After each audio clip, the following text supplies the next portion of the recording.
I knew something was off long before that night, a subtle discord humming beneath the surface of our lives. But I clung to the hope that it was just a phase, a temporary eclipse of the love we shared. That Thursday night, at 8:12 p.m., as I sat across from my wife, the woman I had built a world with, I felt like I was facing a stranger. We were at the same oak dining table, a silent witness to 6 years of shared meals and whispered secrets. I was desperately trying to grasp something that was slipping through my fingers like sand. The food? A carefully prepared salmon with rice and roasted vegetables, my Thursday night ritual, lay untouched between us. She used to love those Thursdays, would perch on the kitchen counter, a playful smile on her lips, and tell me I looked sexy in an apron. But tonight, her gaze was fixed on her phone, the screen casting a cold, blue light on her face, illuminating a distance that chilled me to the bone. Not a single word had passed her lips since we sat down. "Long day?" I ventured, my voice barely a whisper, hoping to ignite a spark, any spark. Her response was a distracted murmur, her thumb still dancing across the screen, captivated by something that held her interest more than I did. Her eyes, usually pools of warmth, were blank, distant, devoid of anger, simply gone. It was as if she had already embarked on another life, leaving me a ghost haunting the remnants of our shared past. "Everything all right?" I tried again, my voice softer, more pleading. Finally, she lowered her phone, but not to meet my gaze. She toyed with her food, her fork pushing it around the plate as if it were an unwelcome intruder. A sigh escaped her lips, heavy with weariness, and she uttered a single, devastating sentence. "I'm just tired." No eye contact, no affection, just that flat, toneless statement that cuts deeper than any shout, laced with a chilling sting of apathy. I desperately tried to inject some levity into the suffocating atmosphere. I reached across the table, my hand moving with a slow, hesitant caution, as if touching something exquisitely fragile, and placed it on hers. That's when it happened.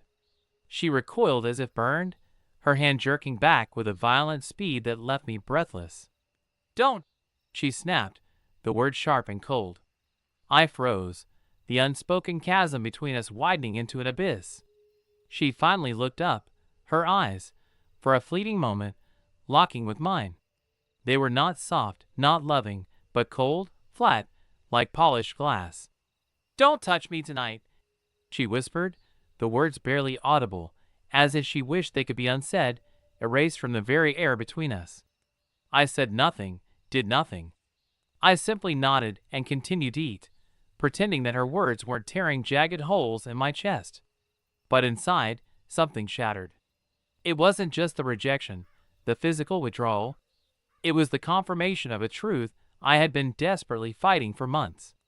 The growing distance, the absence of morning kisses, the way she turned her back to me in bed, the transformation of our conversations into perfunctory exchanges, devoid of connection. And now, this visceral aversion to my touch. It's a unique kind of humiliation, when your own wife flinches at your touch, as if your hand were a burden she had to endure. After dinner, she retreated to the bedroom, not even a glance in my direction as she walked past. I remained at the table, a solitary figure staring at the empty chair opposite me, feeling like a fool, a man clinging to a love that had long since abandoned him. I washed the dishes in silence, the clinking of the plates echoing the emptiness in my heart. She didn't say goodnight, didn't inquire about my day, didn't care. And I couldn't sleep. So I left. It was almost midnight. I simply walked, no destination in mind, just the need to escape the suffocating silence of our home. The quiet streets, the flickering street lamps, the smell of cold pavement and distant fireplaces became the backdrop to my unraveling. I passed the house with the porch swing, where we had spent countless hours in our early days, her head resting on my shoulder, sharing dreams and trivialities. I remembered the sound of her laughter echoing down the street. Now, I couldn't even recall the last time I had heard her laugh with me. I walked past the cafe where we had our first fight, A tempestuous clash that ended 2 hours later with kisses and apologies. Back then, she fought for us. Now she wouldn't even talk. And as I walked, those memories played in my mind like a cruel, mocking slideshow. She used to wait for me by the door after work, her eyes lighting up at my arrival. Now, she was in bed before I even took off my shoes. She used to kiss the side of my neck after dinner, her fingers tracing patterns on my skin, telling me I smelled good. Now, she winced if I so much as brushed her arm. She used to whisper, "I love you," her voice filled with a tenderness that made me feel like the only man on earth. Now, the only thing she whispered was, "Don't touch me tonight." And that whisper reverberated through me, louder than any scream. I think that night, on those cold sidewalks, under the dim, indifferent gaze of the streetlights, I ceased to be her husband. Not in the eyes of the law, perhaps, but in the deepest recesses of my heart.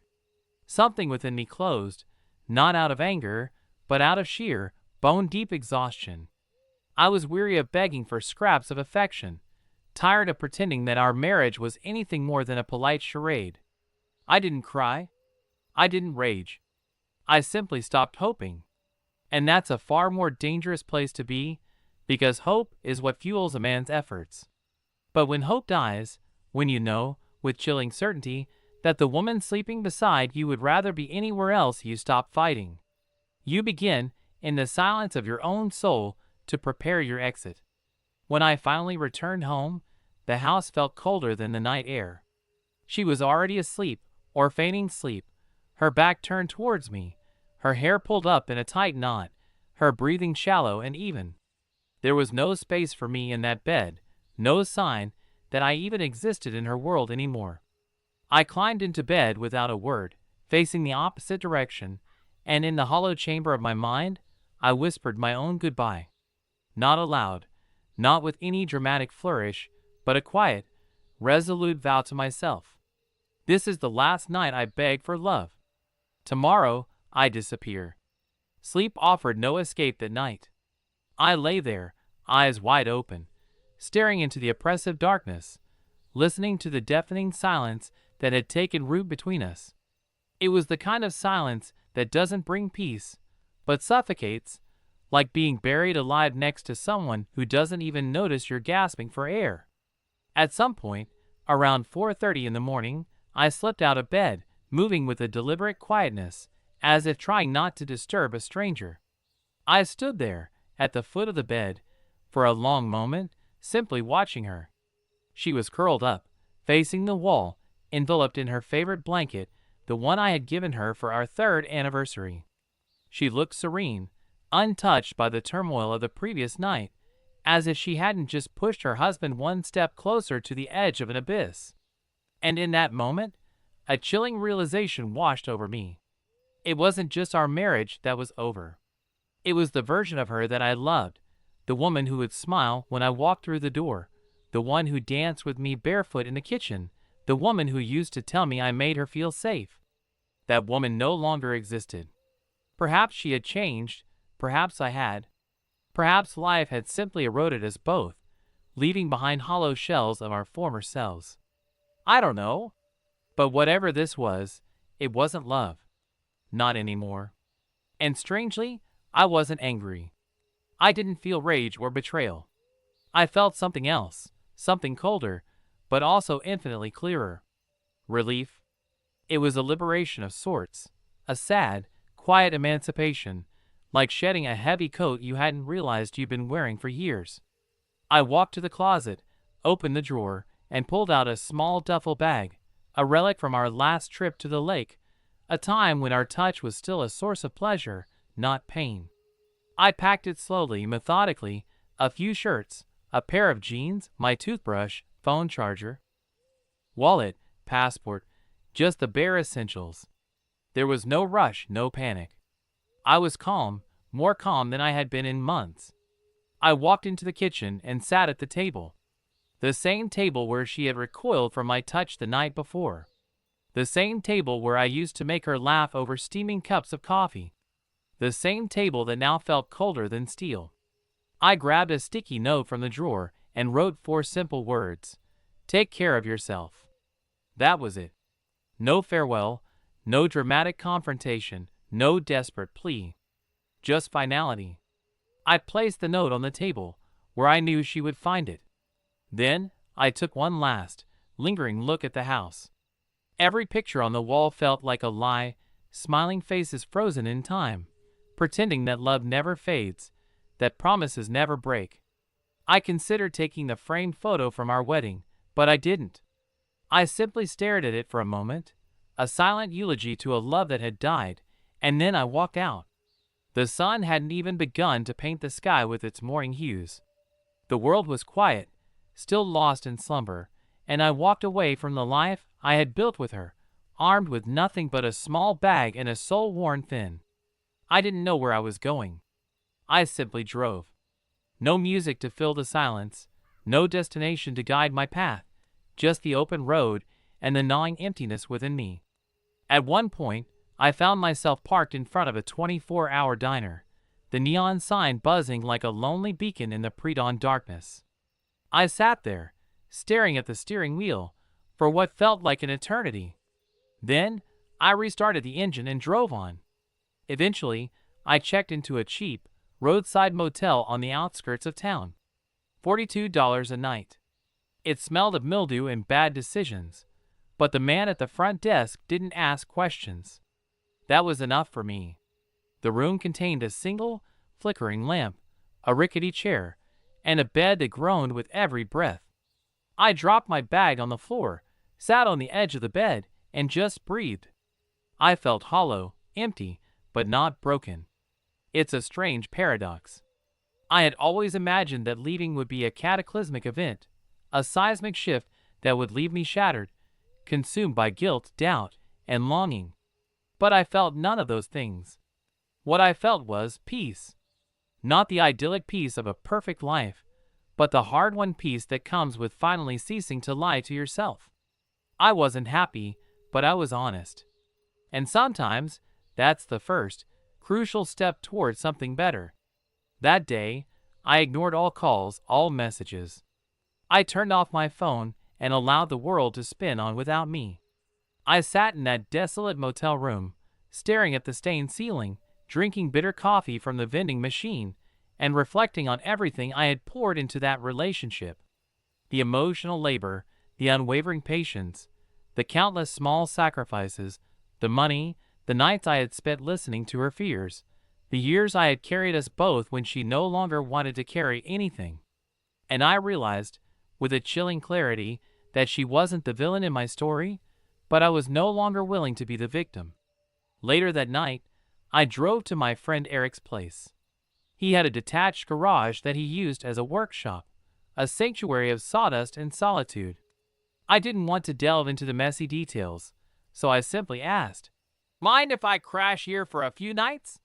He studied my face, his eyes filled with a knowing sadness, as if the pain etched on my features spoke volumes. He simply nodded.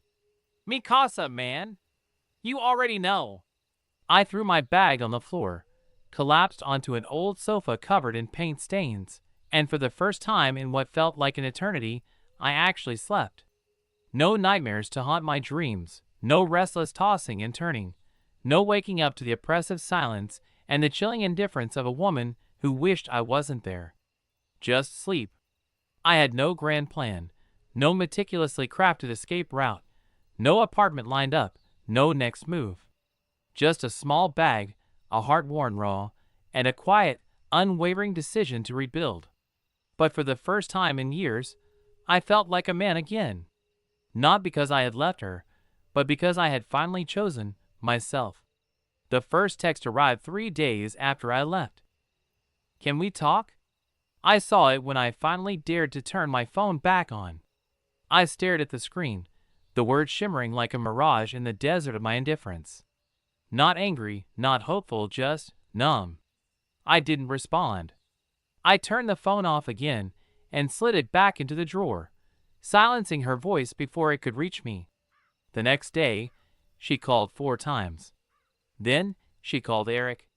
2 days later, she appeared at his place, unannounced, knocking on the front door with a desperate urgency, as if she hadn't been the one who had whispered, "Don't touch me tonight."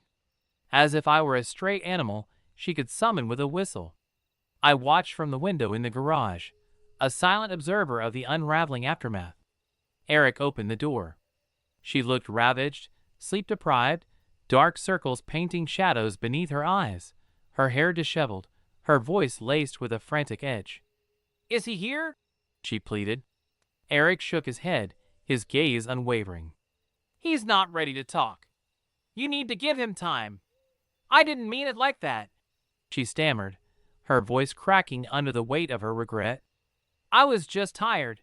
I didn't realize he'd actually leave." Eric remained silent, his arms crossed, his expression unreadable. She left in tears, the sound of her sobs echoing in the quiet street. And for a fleeting moment, I felt a flicker of something, not satisfaction, not triumph, just clarity. She had never believed I would actually walk away. She had assumed that I would always be there, a constant presence in her life. No matter how cold she became, no matter how many nights I lay beside her, feeling invisible. She was wrong. I left town 2 weeks later, seeking refuge 2 states away. I found a small, unassuming apartment above a garage in a quiet, anonymous neighborhood. I took a job in logistics, a far cry from my previous life, but it paid the bills. And more importantly, nobody there knew me. I wasn't her husband, the man whose heart had been slowly extinguished. I was just Jake, the new guy, the quiet, reserved man who kept to himself and always showed up on time. I made a single, unbreakable rule: no contact. I blocked her number, blocked her on every platform, severing the digital threads that still connected us. I didn't want explanations. I didn't want apologies. I didn't want to be dragged back into a relationship where I had to beg to be seen, to be heard, to be loved. I had spent too many years trying to prove my worth to a woman who had already made up her mind. Now, I was proving it to myself. I joined a gym 2 blocks from my place, a sanctuary of sweat and self-discovery. At first, I hated it. My body was out of shape, my confidence shattered into a million pieces. But I kept showing up, day after day, week after week. Not to impress anyone, not for revenge, just to rebuild.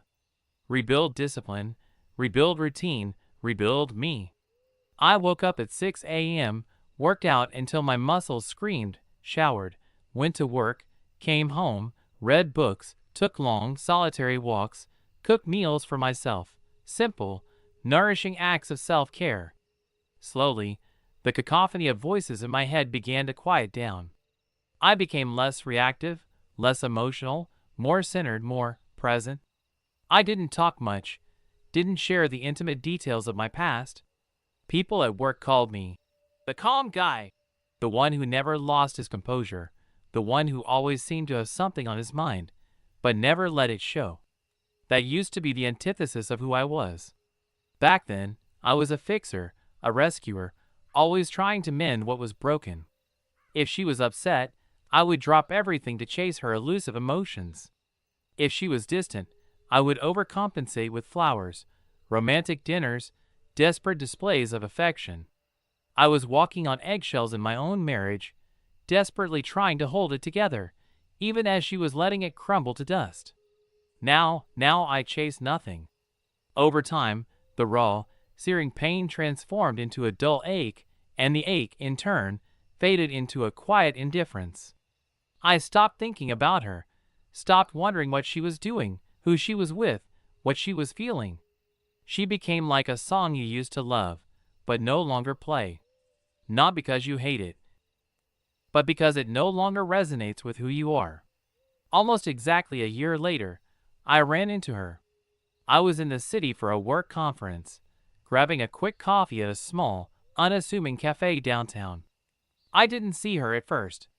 She saw me. I was waiting for my drink when I heard a soft, hesitant voice behind me. "Jake?" I turned around. She looked different. Not unattractive, just older, wearier, as if life had weighed heavily on her shoulders. She was wearing a beige coat, her hair pulled back in a tight bun, her makeup faded, revealing the vulnerability beneath a carefully constructed facade. Her eyes lit up when she saw me, a mixture of surprise and relief. "Oh my God," she whispered, her voice barely audible above the cafe's gentle hum. "You look—" She couldn't finish the sentence, her gaze lingering on me, as if trying to reconcile the man before her with the ghost she remembered. I nodded once, a simple acknowledgement of her presence. "Hey." She took a tentative step closer, her eyes searching mine. "I've been trying to find you for months. I didn't know if you were okay." "I'm good," I replied, my voice calm, measured, devoid of any lingering bitterness or resentment. Just honest. "You look amazing," she said, her voice filled with a strange mixture of disbelief and admiration. "You've changed." I offered a polite, enigmatic smile. "Yeah, I guess I have." A heavy silence descended between us, pregnant with unspoken words, with the weight of a shattered past. It felt as if she wanted to say something, perhaps everything, perhaps nothing. I never stopped thinking about you," she finally confessed, her voice trembling slightly. "What I said that night, I didn't mean it. I was overwhelmed. I raised a hand gently, cutting off her halting apology. "You don't have to explain." She blinked, her eyes glistening with unshed tears. I made a mistake." I nodded, a silent acknowledgement of the shared wreckage of our past. "We both did." She looked down, then up again, her eyes pleading. Is there any chance we could talk? Just talk?" I glanced at my watch, a subtle reminder of the life I had built, a life that no longer included her. My coffee was ready, the aroma filling the air with a bittersweet fragrance. I reached for it, my hand steady, my gaze unwavering. I looked her in the eyes, one last time, a final farewell to the ghost of a love that had died. "You take care of yourself," I said, the words echoing the simple, poignant note I had left on our kitchen table a year ago. Then I turned and walked out, leaving her standing there, amidst the bustling anonymity of the city. There was no anger, no bitterness, no lingering resentment. Just a man who had already said his goodbye a long, long time ago. That moment, as I stepped out into the sun-drenched street, the warmth kissing my skin, the scent of coffee filling my senses, I realized something profound. I hadn't left her to hurt her. I had left to save myself. And sometimes, the greatest revenge isn't shouting or slamming doors or desperately trying to prove you were right. Sometimes, the greatest revenge is becoming the man you were always meant to be, in silence, with dignity, far, far away from the person who made you feel small. She lost me the moment she whispered, "Don't touch me tonight." And I found myself the moment I whispered back, "Goodbye."